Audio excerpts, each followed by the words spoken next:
Good evening. Tonight, I can report to the American people and to the world that the United States has conducted an operation that killed Osama Binladen, the leader of al-Qaeda, and a terrorist who's responsible for the murder of thousands of innocent men, women, and children. It was nearly 10 years ago that a bright September day was darkened by the worst attack on the American people in our history.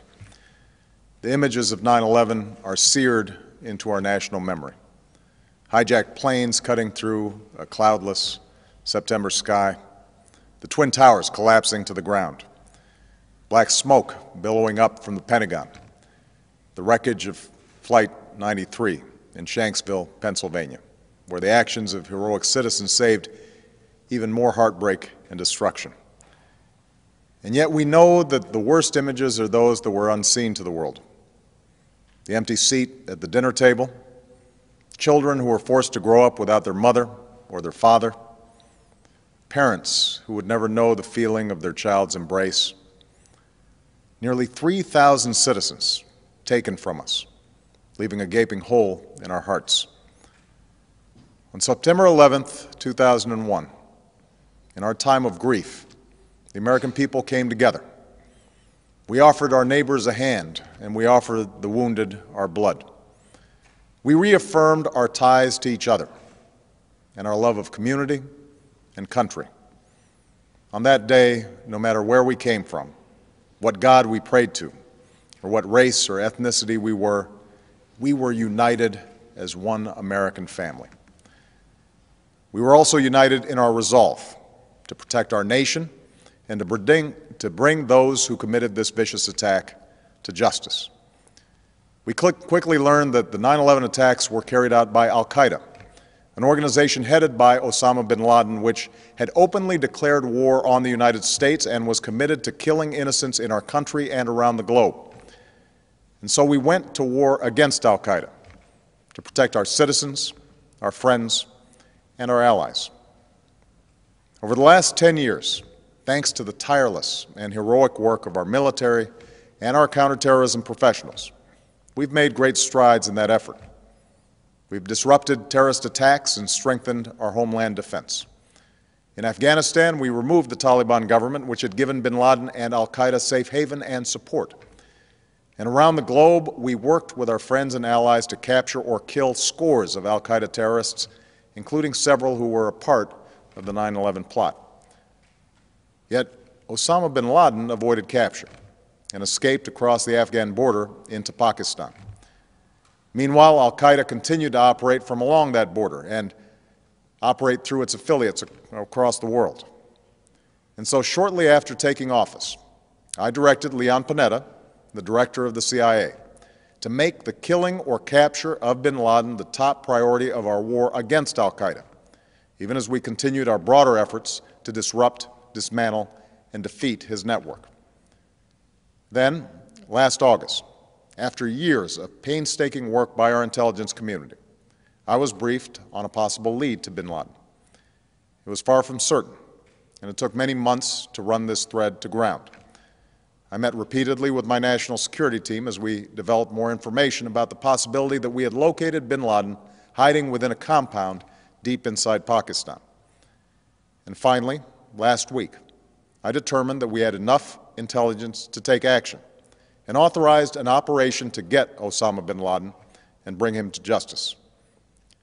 Today, at my direction, the United States launched a targeted operation against that compound in Abbottabad, Pakistan. A small team of Americans carried out the operation with extraordinary courage and capability. No Americans were harmed. They took care to avoid civilian casualties. After a firefight, they killed Osama bin Laden and took custody of his body. For over 2 decades, bin Laden has been al-Qaeda's leader and symbol, and has continued to plot attacks against our country and our friends and allies. The death of bin Laden marks the most significant achievement to date in our nation's effort to defeat al-Qaeda. Yet his death does not mark the end of our effort. There's no doubt that al-Qaeda will continue to pursue attacks against us. We must and we will remain vigilant at home and abroad. As we do, we must also reaffirm that the United States is not and never will be at war with Islam. I've made clear, just as President Bush did shortly after 9/11, that our war is not against Islam. Bin Laden was not a Muslim leader. He was a mass murderer of Muslims.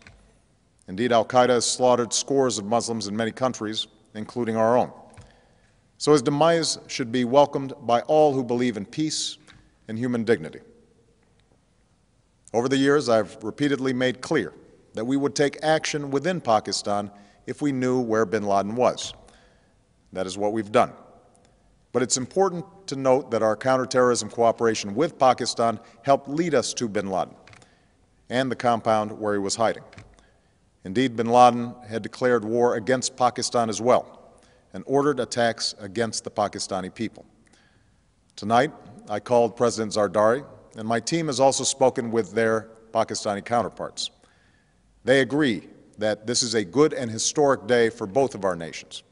And going forward, it is essential that Pakistan continue to join us in the fight against al-Qaeda and its affiliates. The American people did not choose this fight. It came to our shores and started with the senseless slaughter of our citizens. After nearly 10 years of service, struggle, and sacrifice, we know well the costs of war. These efforts weigh on me every time I, as Commander-in-Chief, have to sign a letter to a family that has lost a loved one, or look into the eyes of a service member who's been gravely wounded. So Americans understand the costs of war. Yet, as a country, we will never tolerate our security being threatened, nor stand idly by when our people have been killed. We will be relentless in defense of our citizens and our friends and allies. We will be true to the values that make us who we are. And on nights like this one, we can say to those families who have lost loved ones to al-Qaeda's terror, justice has been done. Tonight, we give thanks to the countless intelligence and counterterrorism professionals who've worked tirelessly to achieve this outcome.